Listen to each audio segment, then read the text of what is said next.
Gamer Leaf, the podcast in which one man strives to level up his geekhood and helping you do the same, one battle at a time.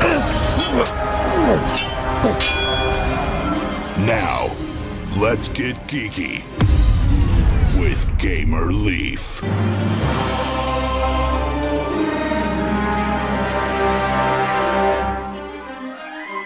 Welcome to Getting Geeky with Gamer Leaf. Today we're lucky enough to have on none other than Michael Wright, who is also known as the Unfiltered Gamer, who has a YouTube channel.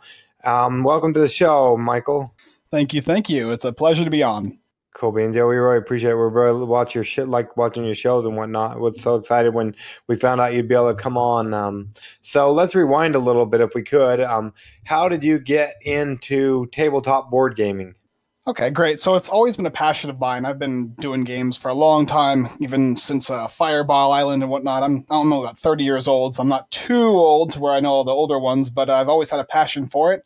And I used to work in LA doing a lot of film stuff. So I've done a lot of stuff that involves like Sharknado and whatnot. I did something on Netflix called Little Dead Rotting Hood.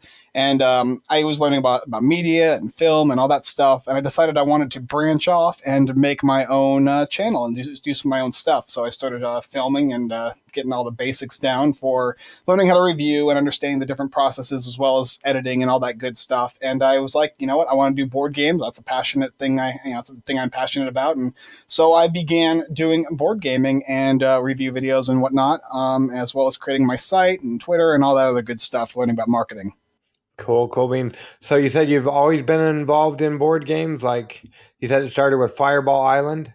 Oh yeah, I mean, I was playing a ton of different old games. I mean, I was always a big fan of Risk and Monopoly and all those other classic games. I didn't know a lot about the games that are new now. I think my oldest games I played probably that were in line with those would be like something like Cosmic Encounter along with the Fireball Island and that kind of stuff. I mean, some of them are more classical style, but as I progressed throughout the hobby, I started getting involved in games like Twilight Imperium and Takanoko and Small World and all those other great games they've been making lately. So yeah, been going along. It's a process.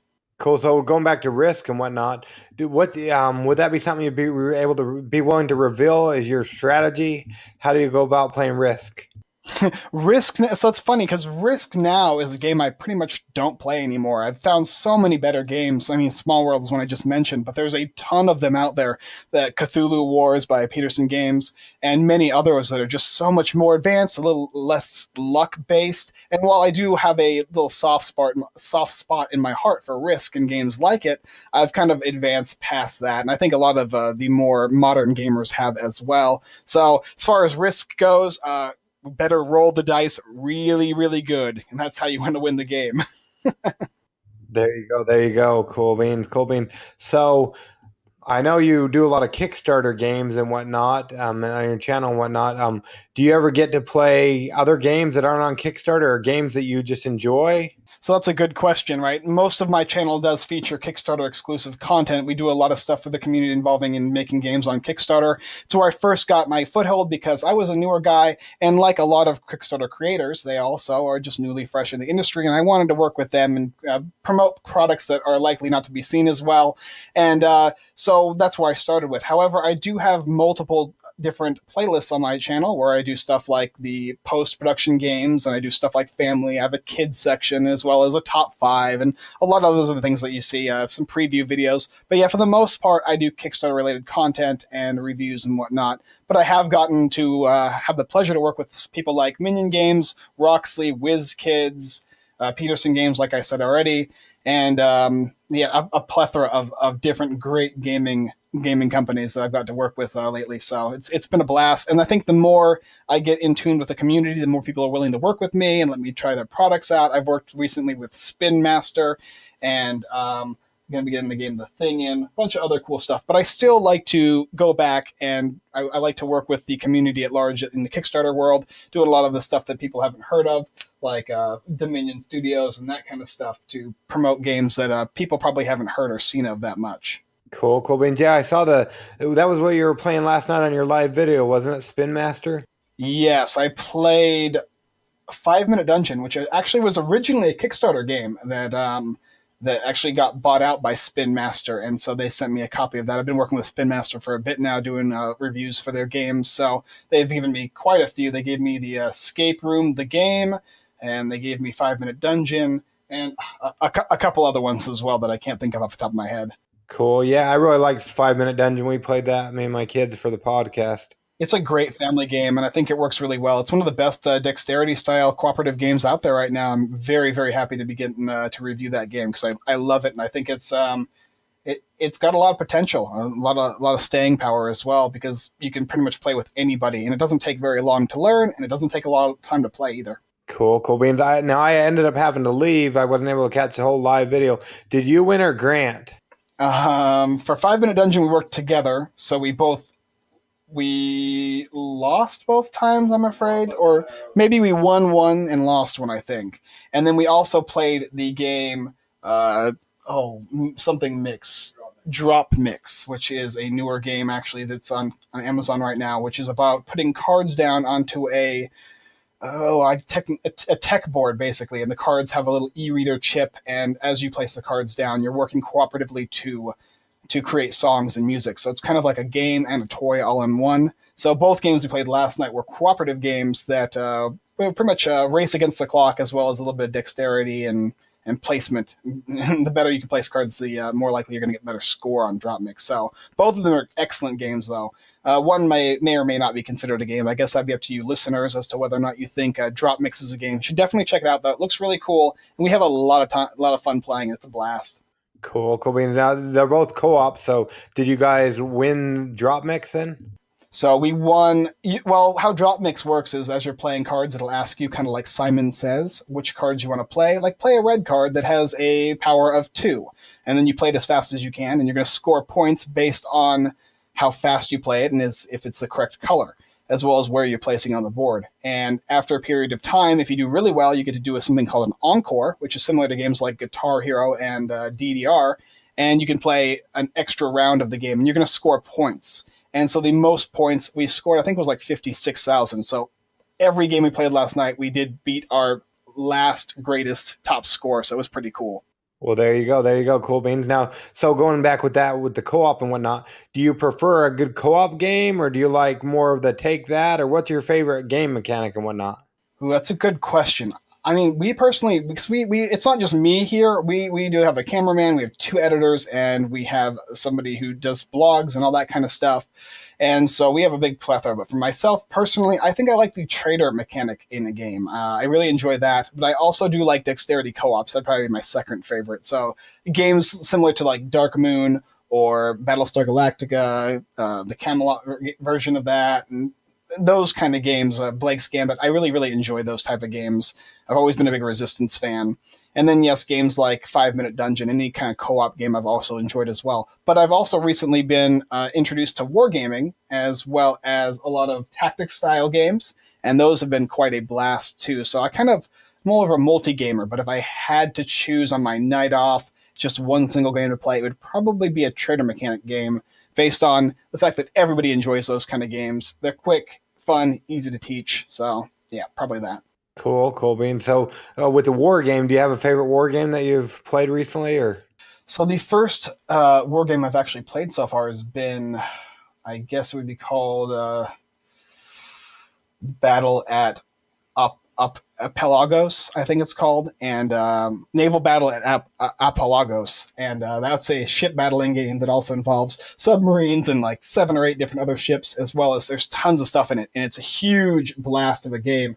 However, it is thick, it is a beast, and it does require a lot of time to set up. But yes, I definitely enjoyed that one. That's probably my most recent game I've enjoyed. I don't really know if I have a favorite because I've only played maybe a handful of war games, but it was definitely up there. And it does have its flaws, definitely, but it also does have a lot of its a lot of interesting aspects to it, and it gives you a great experience as for like the amount of different stuff involved in the game. Cool beans. So, do you get much time to play games on the side? You seem to be pretty busy.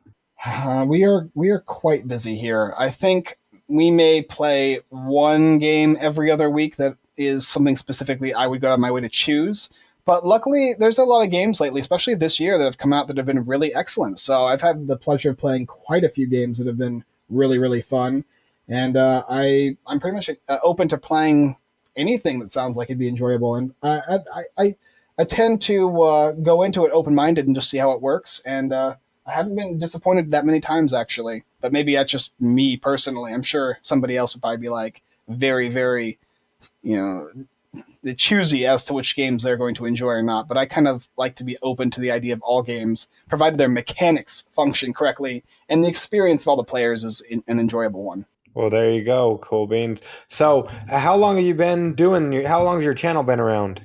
So my channel was about a year ago, maybe a little longer, but I've been pumping out content like frequently, probably 7 or 8 months. We've been putting out maybe a video a day or every other day, roughly. And it just depends on how many people we get sending us games and whatnot. So it really just depends. But we've been probably about a year or so, I would say, along with the website and our Twitter and other social media stuff.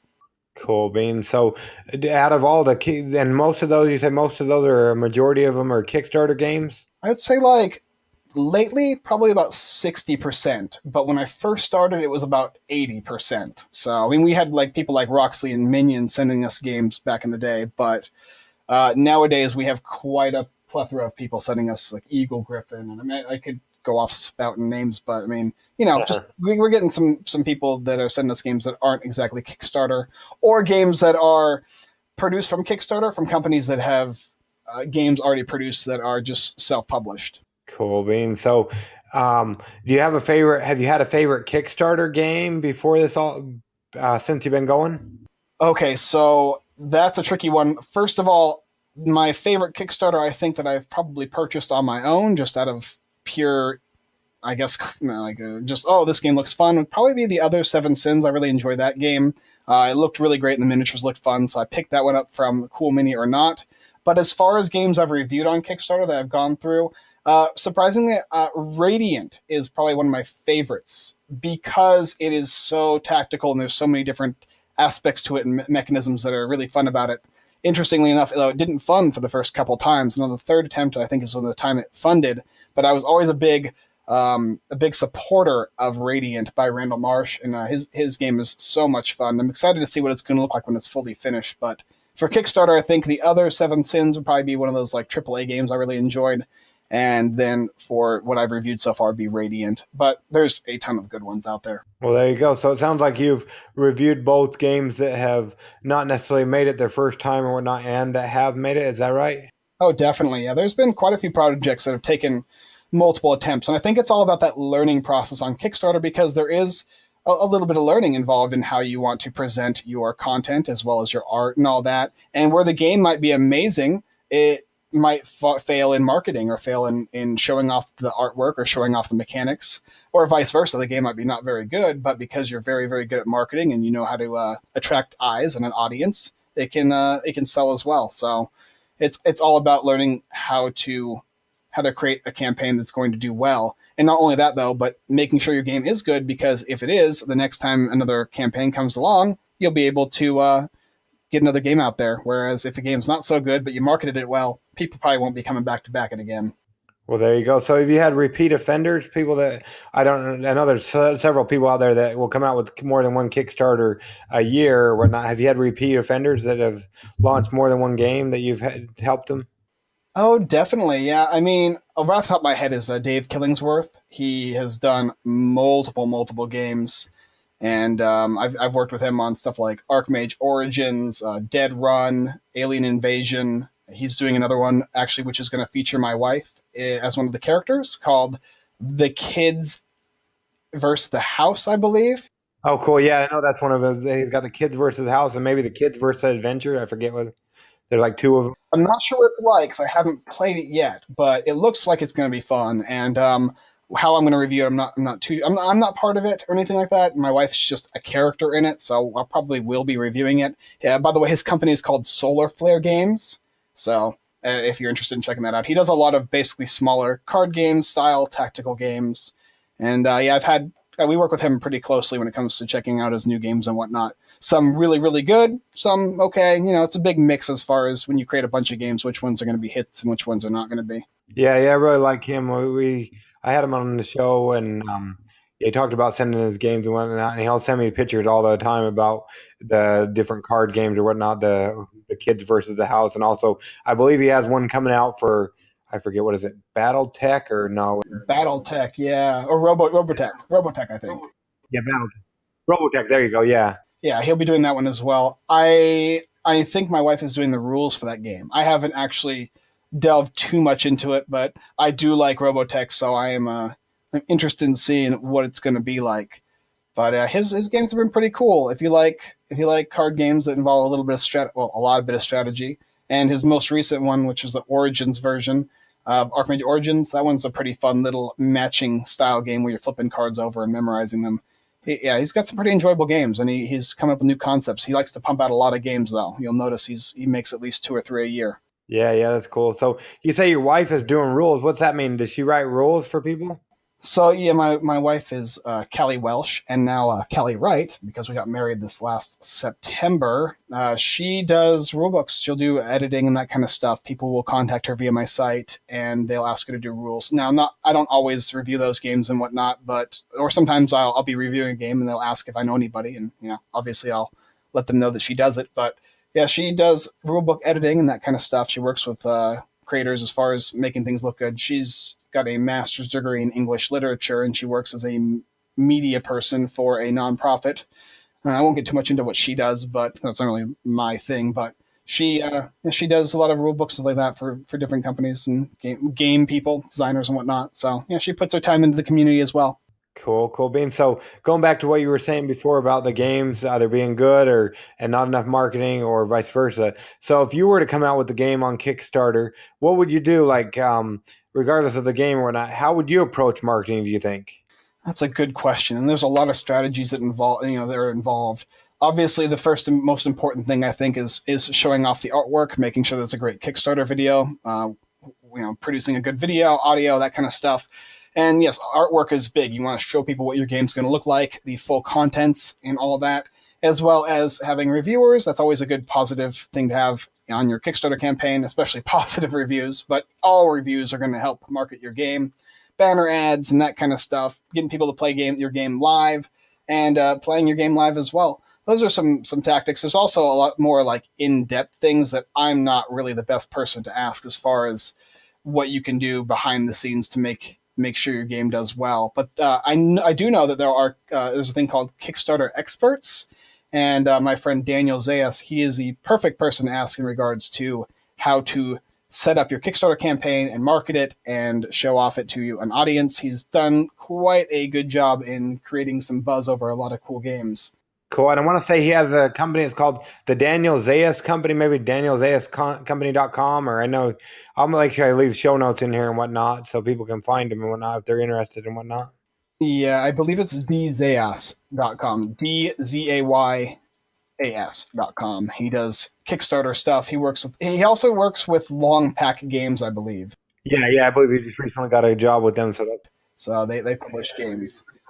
But he has his own thing where he does Kickstarter related content. He helps create your campaign and make it look good and show it off. So he's definitely somebody to ask. There's also a bunch of other people, Jamie Stegmeyer and James Mathy. They're definitely people you can check out their blogs and whatnot. They'll definitely help you out.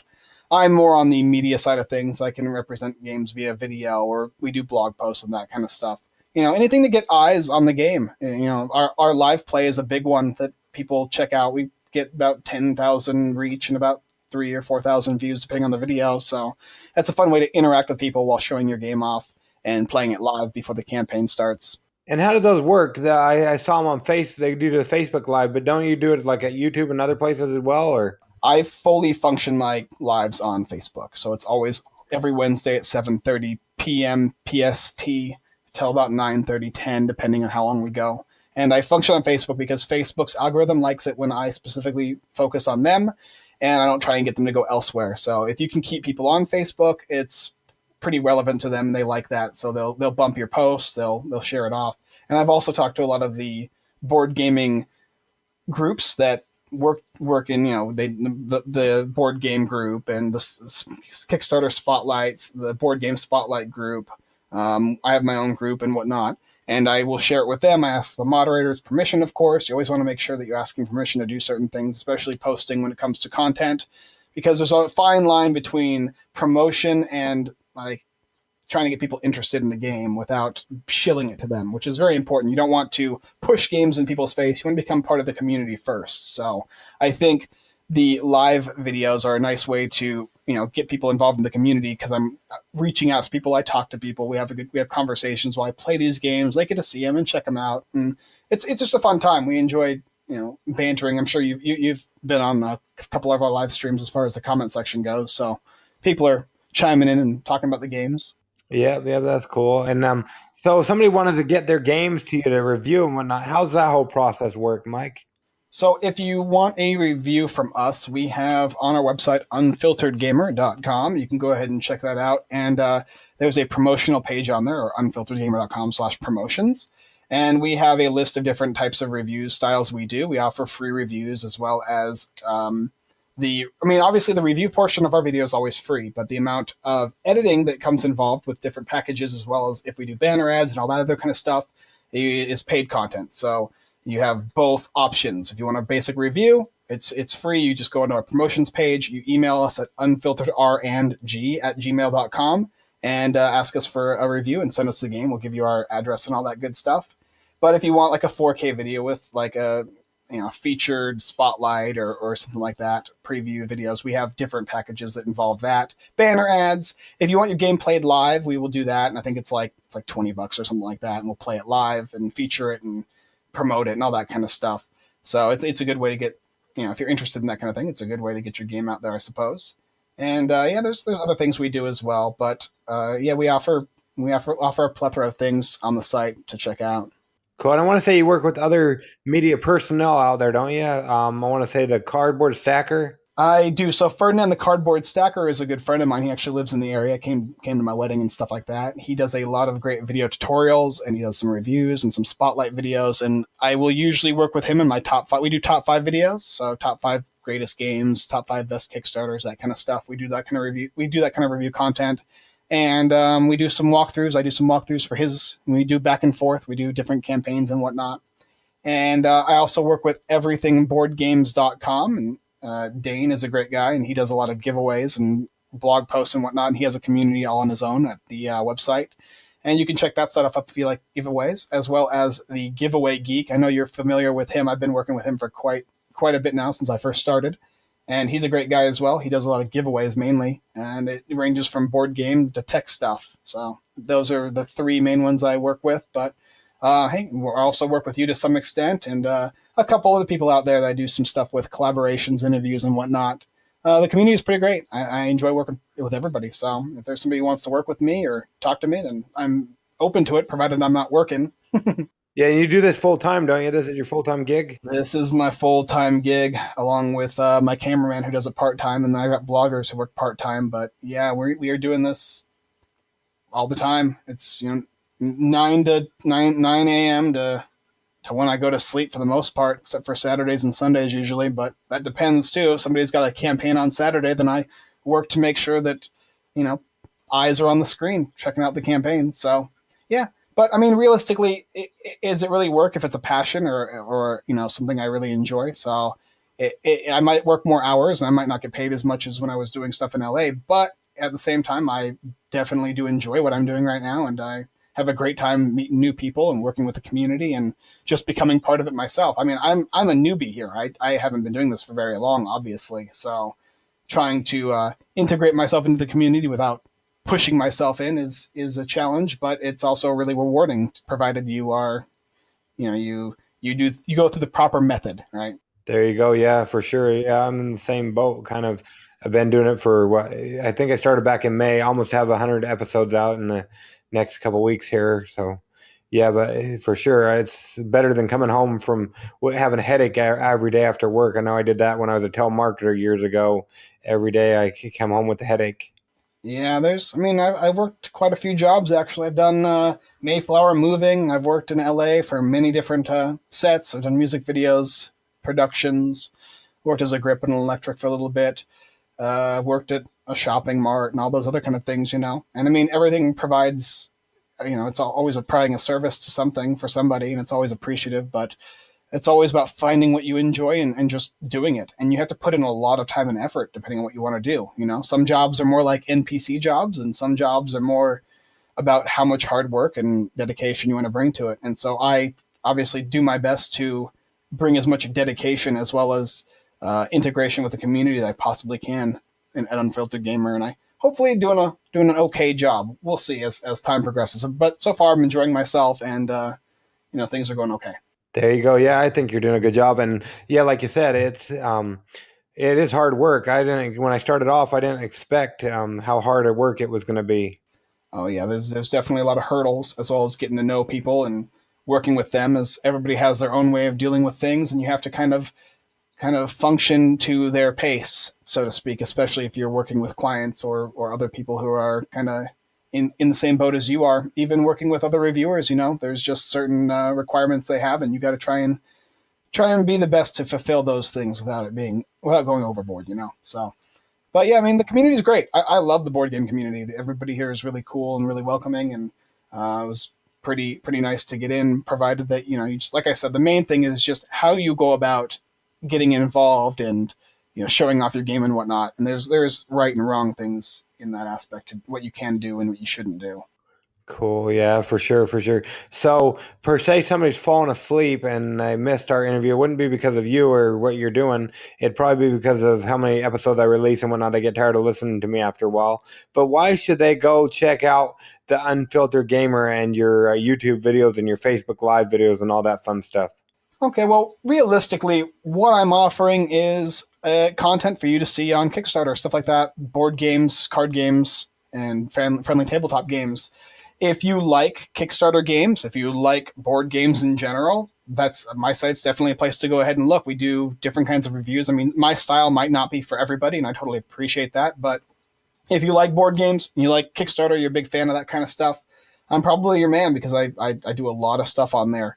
But realistically, there's so many different great options out there. So, you could pick from a plethora of great people that are reviewing and putting out content. So, just getting involved in the community is the greatest thing to do. And if I'm part of that, if I'm on that subscribe list as well as everybody else, then so be it. I'm very, very grateful. And, that would be it, other than just checking out our live stream. I love getting people on there and just talking. It's so much more fun when you have a community talking with you and watching you play the games and telling you what to do and how you messed up. That's the greatest aspect, I think, of my week when it comes to just relaxing and playing games with the community.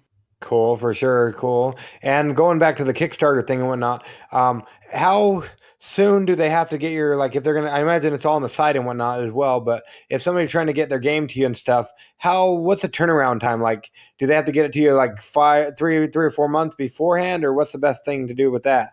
Great. So basically, if you want, we have our basic review package, which is free. However, it's a first come, first serve. When the games get here, I put them in a queue, and then I tell you the queue and the length of generally how long it'll take, how many videos I review that are of that type during the week. So you'll likely, like right now, it'd probably be like 2 months or so when I can get a review out.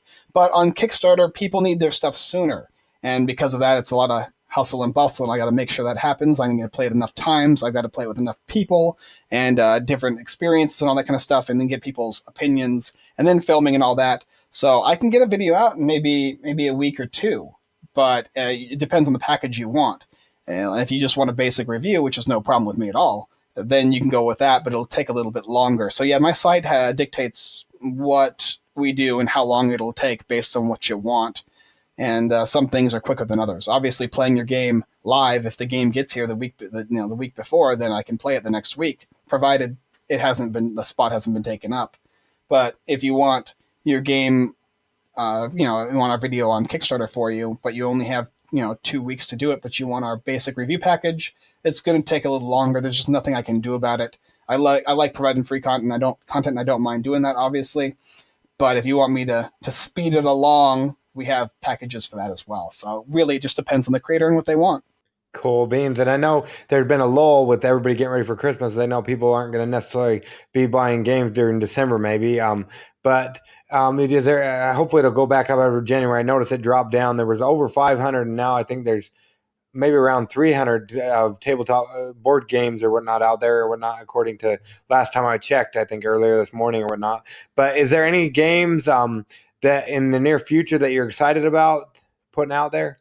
I mean, right now, me personally, I'm Michael from now until about a week from now. I can't even function after that. So right now, I've got some games coming in that are really exciting to me, such as like The Thing. That's one that's coming in pretty soon that I'm excited about. Santorini from, I think, Spin Master is making that one. I'm excited to check that one out as well.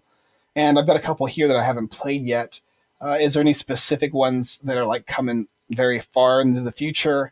I can't think of any off the top of my head, but I'm sure there's quite a few. And I'm always interested in Cool Mini or Knots campaigns. They always enthrall me with their miniatures. I always get suckered in, you know.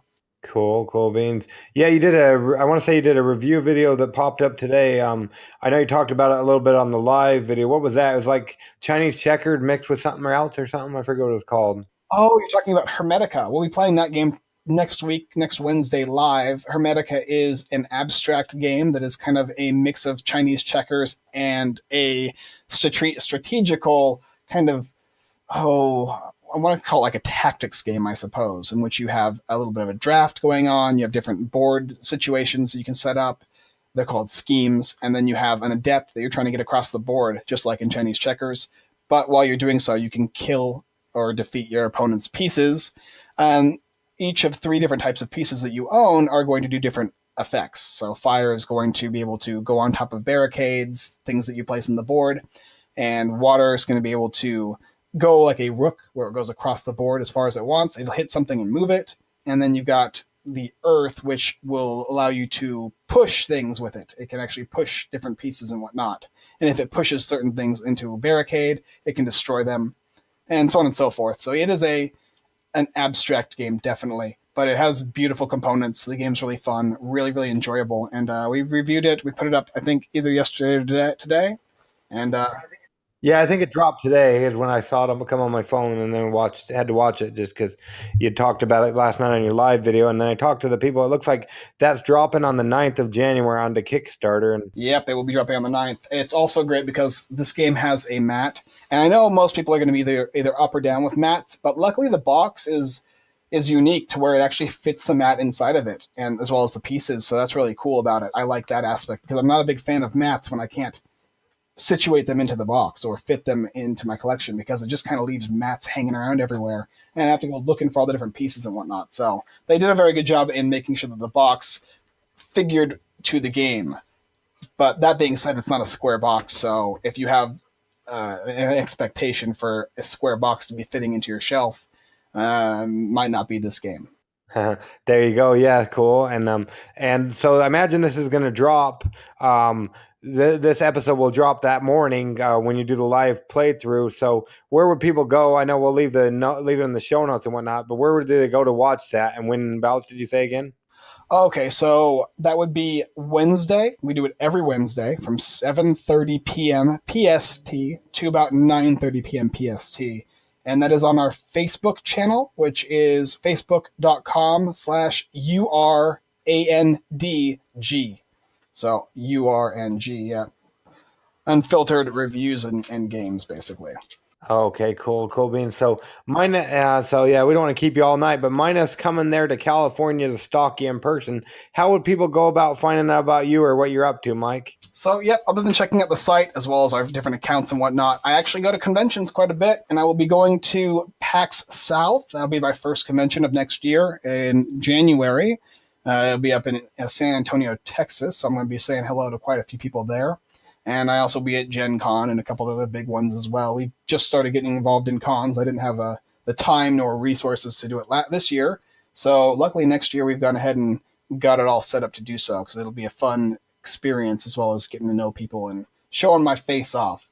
But you can, yeah, if you're just somebody who's just hanging out online, my channel, you can actually even talk to me. I'm one of those people that is fairly easy to reach. You can just contact me via email or via Facebook, and I'm gonna say hello to you. You know, so I'm not too big where I'm not able to associate with people just yet. There you go. Yeah, when you have the time, I know you're extremely busy. We were lucky enough to get you on, and we really appreciate you coming on. Oh yeah, it was my fault. I know I was a little late today because I was filming for the game Lisboa by Eagle-Gryphon, as well as the game Millennium Blades, I believe it what it's called, by Level 99. I was in the middle of filming for them, and it totally blew my mind because those games are big and thick and long. So the video takes quite a bit of time, but luckily I came in here and Jen let me know that you were looking for me, and I was like, "Uh-oh." Jen is from the game called Side Effects. Oh, okay. Oh, that Jen. Okay, yeah. But yeah, they're doing a game called Side Effects, and that's a wonderful game. Yeah, we had them on the show a while back ago. Yeah, and I want to say it's done and funded and everything. It's over, isn't it? The Kickstarter, I imagine.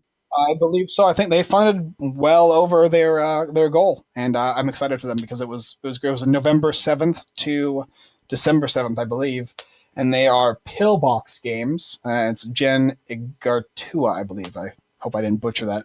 Please forgive me, Jen, if you're listening. But yeah, she's great, and they're all great. They do a great job, and the game's a lot of fun. It's very, very simple, but it's got the strategy, and we've played it more times than I could count, really. Yeah, it sounded pretty fun. Which is pretty good for how many games I get to play, generally. Cool beans. Yeah.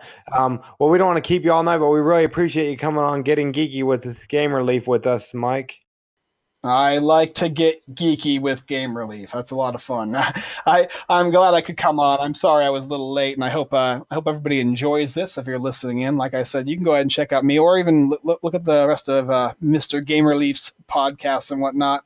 I've gotten a chance to go ahead and listen to them. I really like the interviews, and it's fun to see what everybody's like in the community because it's hard to have a conversation like this with different people I've been working with and whatnot. I try to make it a habit of at least having a conversation online, but getting to talk to somebody in person is quite a treat.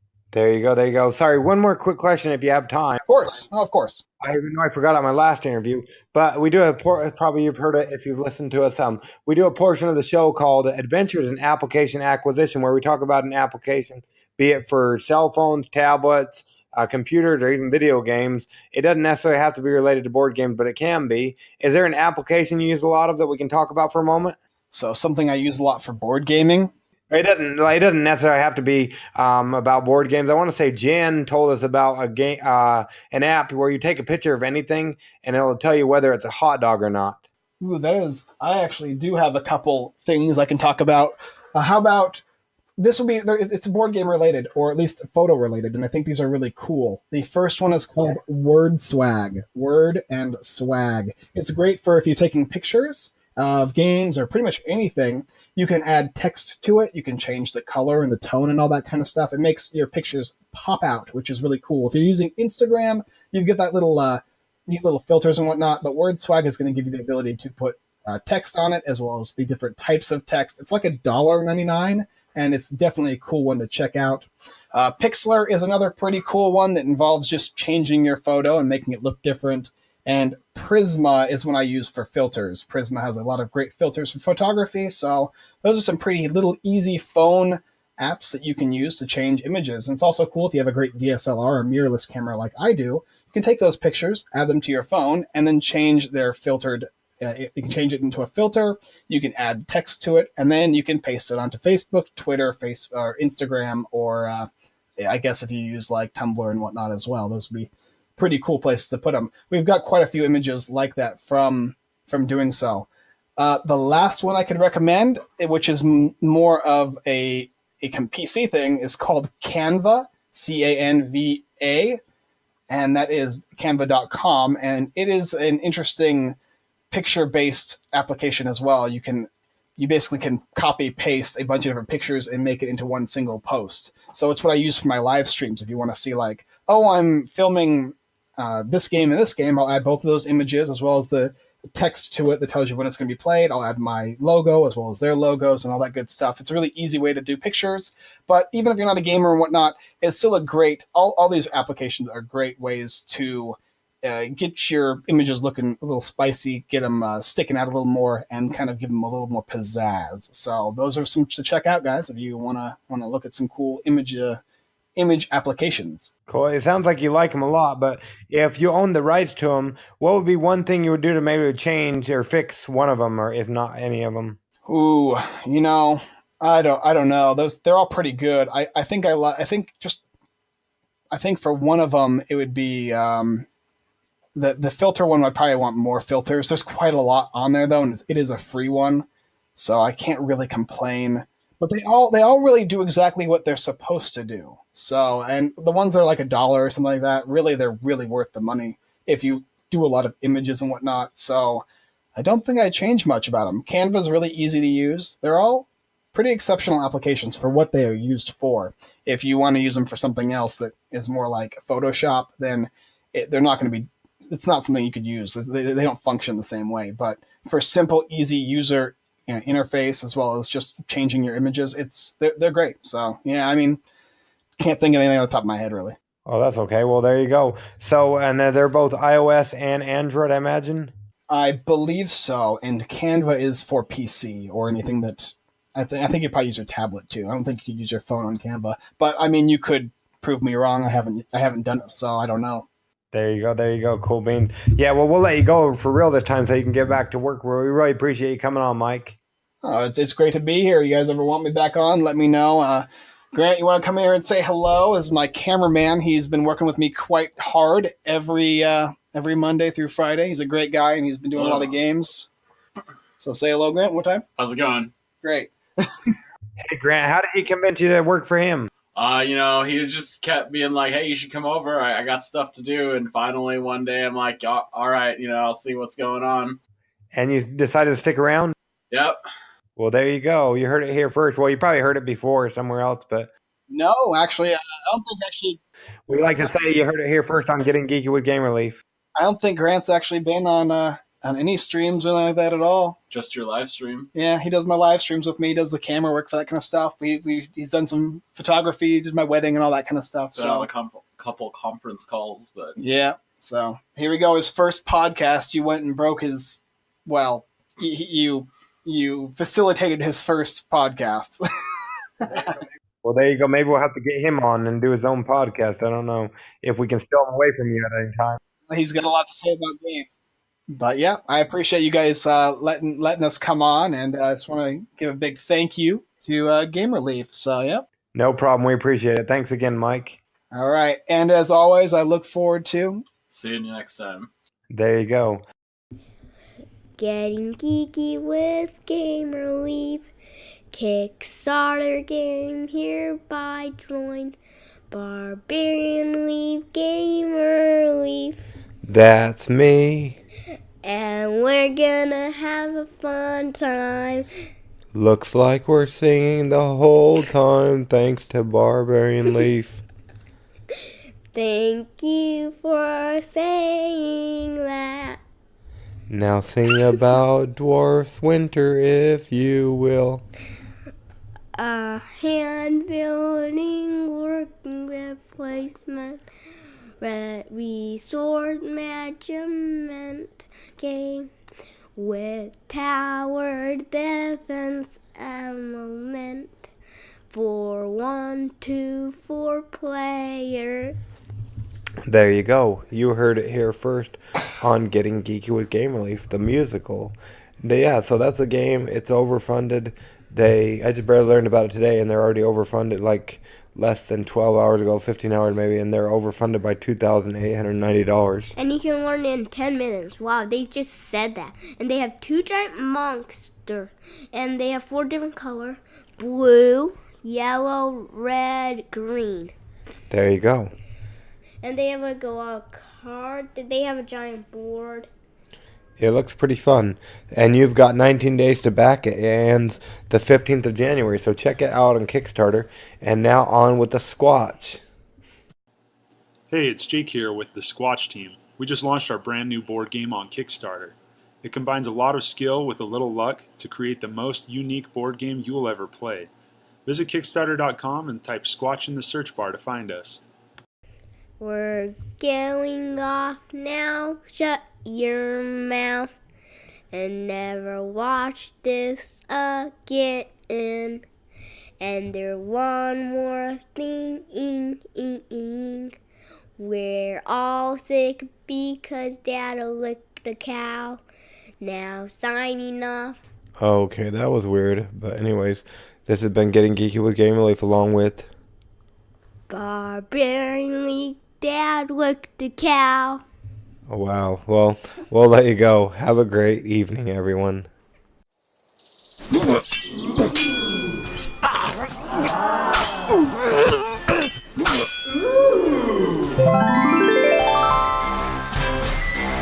Gamer Leaf levels up. Tune in next week to see if Gamer Leaf's luck holds up.